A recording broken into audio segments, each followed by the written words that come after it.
Horror in Jackson, Mississippi, 25 lives lost in a single moment, their bodies discovered in a way no one could ever forget. Picture this. In just one afternoon, 24 plantation workers were found lifeless together. Inside a cramped wooden barrack in the middle of a cotton estate, their bodies lay stacked, faces pale, lips stiff, eyes frozen wide open, as if they were trying to speak their last words but never could. What truly happened that day? Was it fate, a curse whispered through the trees, or something far more sinister, an act of human cruelty? Today we journey back to Mississippi, to a tragedy that turned an admired family into suspects of one of America's most shocking mass deaths. A chilling tale of debt, betrayal, and choices that ended in unimaginable loss. Before diving in, if you find meaning in emotional stories filled with lessons from real life, make sure to subscribe and ring the notification bell. Because this story is more than just horror, it's a haunting reminder that life can change in an instant.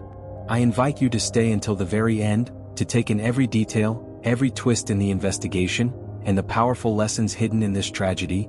On that unforgettable afternoon of June 14, 2022. That morning, Jackson's sky looked heavy, covered in thin mist after a night of rain. Water still clung to the leaves, glittering faintly under the shy sun. The air was calm, the workers busy as usual on the plantation. Yet that peaceful routine would soon shatter, leaving scars across the whole community. A man named John Miller, 53, who raised ducks nearby, wandered onto the plantation searching for some birds that had strayed. He knew the familiar damp smell of wet soil, the sharp scent of sap. But on this day, a strange odor greeted him along the narrow dirt path to the workers' barrack. It was foul, like rotting fruit mixed with a harsh chemical stench that tightened his chest and made every breath heavy. The closer he walked, the more it clawed at his stomach. Years of instinct told him something was wrong. With hesitant hands, he pushed open the half-closed wooden door. The sight inside nearly broke him. Bodies, dozens of them, lay tangled across the floor. Some collapsed on their stomachs, others curled in unnatural positions, while a few stared blankly at the ceiling, their eyes glassy and wide. The room was suffocating, thick with silence, interrupted only by the low drone of flies circling above. Their lips were stained with white foam. Their faces told of suffering, frozen mid-pain. John fell to his knees, trembling before letting out a desperate cry, "Oh my God! They're gone. All of them are dead." His voice split through the quiet countryside like thunder. Within minutes, people ran from the fields, the roadside stalls, the coffee huts. A crowd gathered in disbelief, staring at the barrack doorway but too terrified to step inside. Fear kept them frozen. The news spread fast, reaching the Jackson Police Department. An hour later, Commissioner David Harris, a veteran officer, arrived with his team. Yellow tape was stretched across the site. Villagers pushed back, though their curious eyes refused to leave. At first, whispers suggested food poisoning, spoiled meals in the crowded barrack, or toxic gas filling the air. But when Harris looked closer, something struck him. These weren't peaceful deaths. Each face was contorted, blue from suffocation, etched with the agony of their last breaths. He whispered to himself, "This was no accident. Someone caused this." No blood, no screams, no fight. Yet the silence screamed louder than words. The way their bodies fell told a tale of fear and torment. For Harris it was clear, this was deliberate. The investigation began immediately. The barrack became the focus of every conversation in town. Rumors swirled, food gone bad, poisoned air, or even a supernatural curse. But one thing everyone remembered was the awful stench. Rotten decay mixed with something chemical that lingered in their throats. Harris's team combed the scene, photographing every corner, collecting bowls, plates, and scraps of food. The bodies were moved to the hospital for autopsy. Police tape locked down the plantation, but it couldn't muffle the sudden wail that cut through the crowd. It was the plantation owner, Mrs. Sarah Whitman. Her hair messy, her clothes wrinkled, she screamed and sobbed as though her own children had been taken. Her cries shook the villagers, many of whom wept with her. Everyone knew her as kind, a generous neighbor who donated at church events and shared harvests with the poor. No one imagined such a nightmare unfolding on her land. Yet behind his dark glasses, Commissioner Harris studied her carefully. Her cries were loud, her body trembled, but her eyes were dry. Not a single tear fell. To him it looked like a performance. He wrote notes quietly while the medical team gave early reports. The victims had likely died within an hour after lunch. No wounds, no fight, consistent with poisoning. But Harris wasn't convinced it was ordinary food poisoning. Many clutched their chests as if their lungs collapsed. He suspected a toxic substance was added deliberately.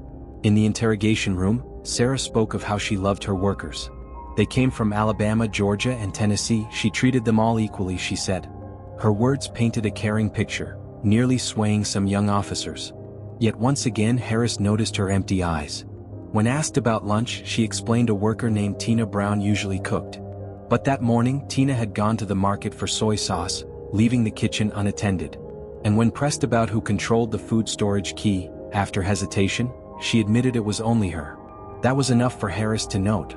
Motive, opportunity, and access. Outside, the town buzzed with speculation. Some defended Sarah, others doubted her. An old villager muttered, "The eyes never lie." His words spread like wildfire, deepening suspicion. That day closed with one conclusion: 25 workers gone within minutes, poisoned by something lethal. And though evidence wasn't yet solid, suspicion turned toward the woman once admired as a motherly figure, Sarah Whitman herself. As night fell, Harris stared at the misty Jackson sky, his notebook filled with clues. The most chilling thought wasn't just that 25 people had died, but that their killer might still be among the crowd, pretending to grieve. Inside the police station, officers cross-checked every detail. The victims' names were matched with the barrack's old worker log. It listed 26 names. But when the bodies were counted, there were only 25. One name missing. Who was absent? Did he escape? Or was he part of this? Harris's sharp eyes fell on the final name in the notebook: Aaron Clark, 32 years old, from Georgia. Without wasting a second, Harris dispatched his officers into the neighboring towns. They questioned traders at the market, men at coffee stalls, even staff at the nearest health clinic. Hours passed until finally a clue surfaced. A nurse from the East Jackson clinic revealed that a worker named Aaron Clark had been admitted earlier that morning. Harris rushed there immediately. The small rural clinic was silent when he arrived. A dim neon light buzzed overhead, while outside, crickets filled the night with their steady song. In a simple treatment room, a young man lay weak. His skin was ghostly pale, covered in red patches, breathing shallowly. It was Aaron, the only worker unaccounted for. The doctor on duty explained. On June 14th, Aaron was carried in by his friends, convulsing and vomiting violently. The cause stunned them. That morning, while eating leftover rice from the night before, Aaron had unknowingly swallowed a centipede hidden in the food. The venom triggered a severe allergic reaction that nearly stopped his heart. His friends rushed him to the clinic in time to save him. Because of this accident, Aaron never shared lunch with the rest of the workers, and that twist of fate spared his life. When he regained consciousness later that night, the nurse told him the devastating news. Every one of his co-workers had perished in the barrack. His eyes widened, his face drained of all color. He covered his face with trembling hands. His voice cracked as he whispered the names of his friends: Mark, Robert, Lisa, all of them. His words broke into sobs. Just this morning I was laughing with them. His body shook and he collapsed back onto the bed, crying uncontrollably. Commissioner Harris, standing beside him, felt a sharp ache in his chest. This man wasn't just a survivor, he was the lone witness. But Aaron's body was frail, his breathing rough, his voice barely audible. Harris refused to push him further. Instead, he calmed him and instructed 2 officers to guard his room around the clock. That night, Harris scribbled in his notebook, Aaron Clark, the 26th worker. Did not attend lunch. Survived. Must be protected at all costs. By morning, word of Aaron's survival spread across the towns like wildfire. Some rejoiced that a living witness remained. But whispers quickly turned to suspicion. If he's alive, maybe he's the one who poisoned them, a woman muttered at the market. That poisonous rumor traveled fast, reaching the families of the dead. Grief twisted into rage. Some locals threatened to storm the clinic and demand answers from Aaron directly. The police were forced to tighten security, fearing violence against the lone survivor. Meanwhile, inside the clinic, Aaron drowned in guilt. He couldn't escape the face of Mark, his closest friend. He remembered their dreams, building modest homes after the harvest, returning to their families with pride. Now Mark was gone, buried with the rest. Aaron's lips bled as he bit down, tears dripping endlessly. Why me? Why not him? He whispered weakly. Commissioner Harris sat gently beside him. His voice was soft but firm. Listen, you're alive for a reason. God spared you to tell the truth. Only you can help us uncover who did this. Don't let your friends' deaths fade without justice. Those words tore open Aaron's grief. He sobbed harder, covering his face, but finally nodded. He knew deep down he now bore a heavy responsibility to speak for those who could no longer speak. That same night, the police moved Aaron to a secret safe house under full protection. If someone had poisoned the food, they would not want a witness left alive. Harris stood outside the clinic, staring into the black expanse of the cotton fields. The wind carried the damp, metallic scent of decay. He knew the road ahead would be brutal. Yet as long as Aaron lived, hope remained. By dawn, the Jackson Police Department was alive with activity. A forensic team from Atlanta arrived, immediately collecting samples of food, water, and vomit from the barrack. Each item was sealed in sterile containers for lab testing. Outside, crowds pressed against the police line, eyes searching desperately for answers. Why had 25 lives ended in one meal? 3 days later, the lab report arrived in a sealed envelope. In the meeting room, Harris opened it with steady hands but a pounding heart. The results were chilling. The food, especially the rice, contained carbofuran. Harris froze. Carbofuran, a deadly pesticide, banned for its lethal effects. Colorless, odorless, invisible in food. Just a few grains could suffocate a human, shutting down the lungs until death crept in slowly. This wasn't chance. This was murder, Harris said firmly. The room fell silent, every investigator staring in shock. The case had shifted, from mystery poisoning to calculated homicide. Harris closed the report, his jaw tense, his eyes hard. Someone deliberately placed poison in the food, he continued. A young officer asked, could it have been fertilizer? Maybe mixed accidentally from the market. Harris shook his head. No, carbofuran doesn't just slip in. It's sold underground to rogue farmers or dealers. This was intentional. The focus returned to the kitchen timeline. Investigators reconstructed the morning step by step. Who handled the food? When was it left unattended? Only one gap emerged. At 10 a.m., Tina Brown, the cook, went to the market for soy sauce. For nearly 20 minutes, the kitchen stood empty, and the only person with the storeroom key was Mrs. Sarah Whitman. The suspicion that had lingered now sharpened like a blade. Her dry cries, her access, the perfect moment to strike, it all aligned. Still, Harris knew suspicion was not proof. He ordered a deeper probe into her finances. The findings were staggering. The woman known for generosity was drowning in millions of dollars in debt, owed to ruthless loan sharks. All the money had vanished into her son Ryan's failed property schemes. Now the picture darkened. Creditors breathing down her neck, threats of land seizure, workers demanding overdue pay, all weighed heavily. Was this enough to drive her to such an unthinkable act? Meanwhile, hidden in the safe house, Aaron's body healed slowly, but his mind remained shattered. Each night he saw Mark smile, remembered their laughter beneath the trees. When police tried to question him, he broke down in tears. Harris visited again, his tone gentle. Aaron, think carefully. That morning before lunch, did you notice anything strange? Who went into the kitchen? Aaron fell silent. His lips trembled. I saw Mrs. Whitman walk in. She said she was checking the rice. I thought it was nothing, she often did that, but... His words faded, his body shaking. Harris placed a hand on his shoulder. You've already helped us. That's enough for now. Still, Aaron's memory filled a missing gap. With the lab results and his testimony, the threads pointed in the same direction. Someone had intentionally poisoned the food. Outside the station, tension mounted. Rumors swirled, ghost stories, curses, whispers that Sarah was guilty. Fear and anger spread through the town like fire.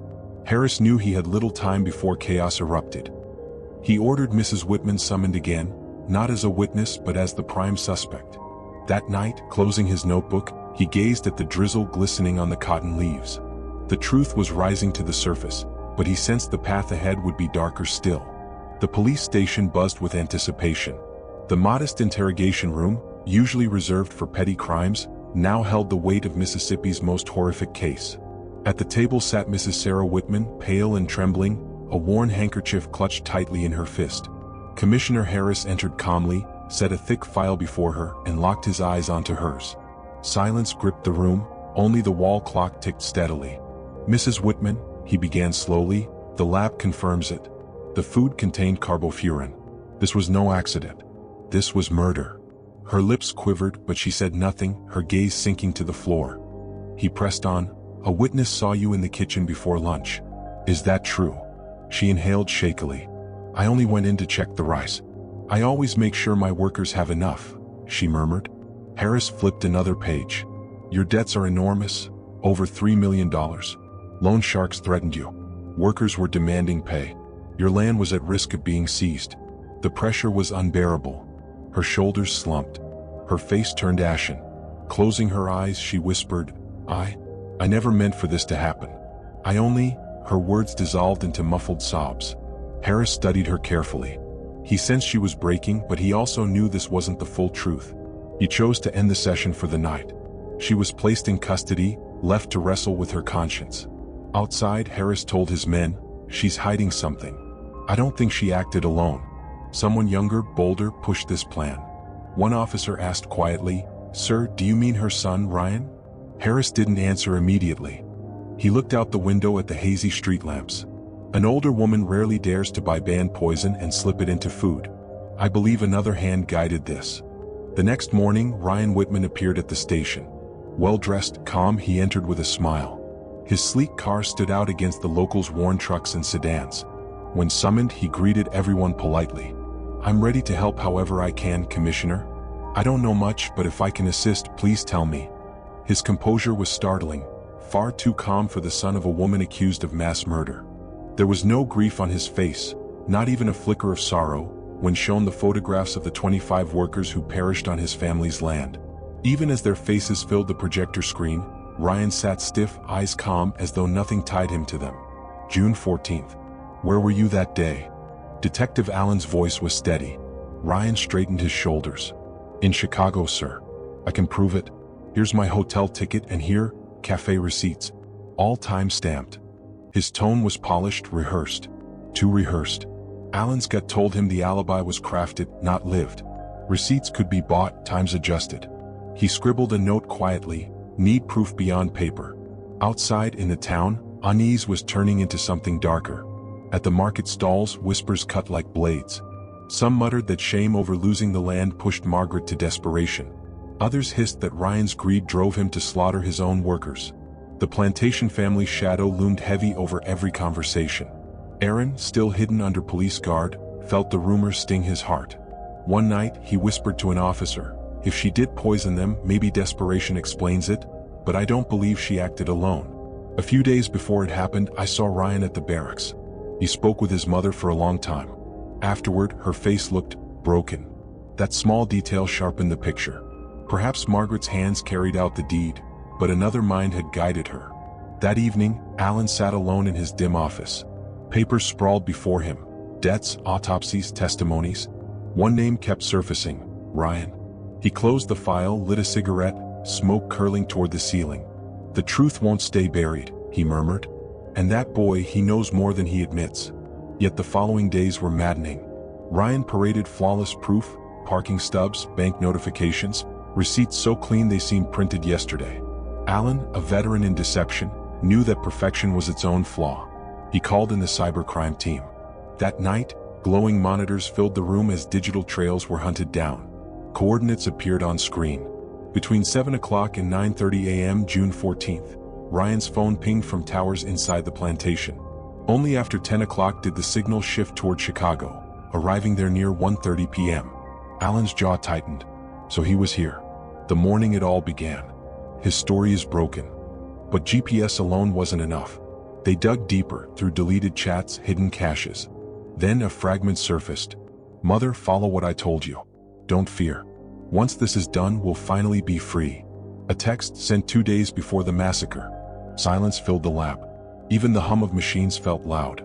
Allen clenched the paper. This isn't coincidence. He wasn't a bystander. He was the architect. The next morning, Ryan returned to the station.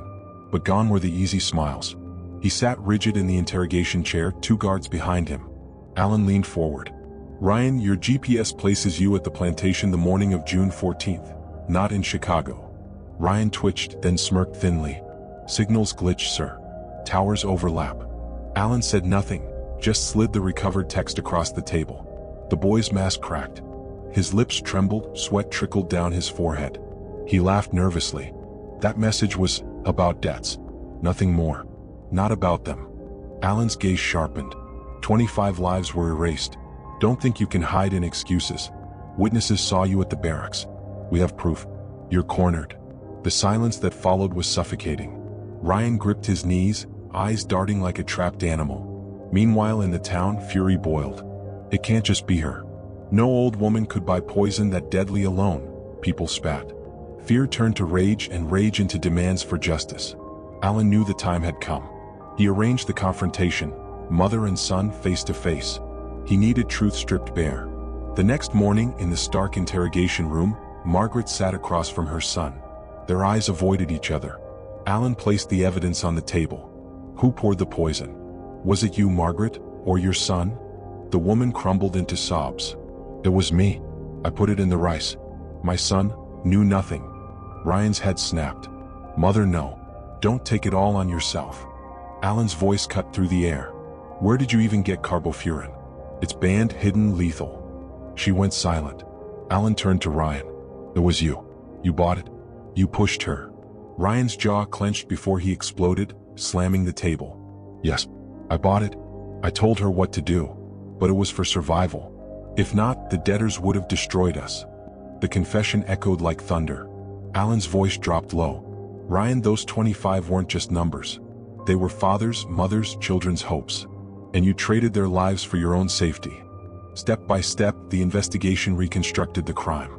Ryan's secret trip to the black market, the poison hidden in plain sight, his whispered pressure on his mother. The moment her shaking hand tipped the liquid into the rice, while outside the workers laughed, unaware death was simmering before them. Ryan's escape to Chicago sealed his cover, while by afternoon the barracks had turned into a tomb. When the entire sequence was revealed in the police briefing, silence hung heavy. There was no doubt anymore. Mother and son had conspired. This was cold-blooded murder. News exploded across the towns. Shock gave way to anger, grief turned to demands for retribution. Families wailed for justice. In separate cells, the two awaited fate. The mother wept until her eyes swelled shut. The son paced endlessly, muttering, I only wanted to save us. Why did it end like this? For Alan, the case was solved, but the weight of truth pressed on him. Justice would come, but the wound it left was one no verdict could ever heal. The story of Margaret and Ryan isn't just about crime, it's about the choices people make when fear, debt, and desperation collide. 25 innocent lives were lost in one afternoon, leaving behind families who will never be whole again. It reminds us of something haunting. Evil doesn't always wear a stranger's face. Sometimes, it comes from the very people we trust, hiding behind the mask of family and respectability. If this story moved you, share your thoughts in the comments below. What lesson do you take from this tragedy? Could desperation ever justify such choices? And if you found meaning in this story, don't forget to like, subscribe, and ring the notification bell, so you never miss stories that expose the darkest truths and the deepest lessons hidden within them. Because in the end, it's not just about horror. It's about what we learn from it and how we choose to live knowing life can change in a single moment.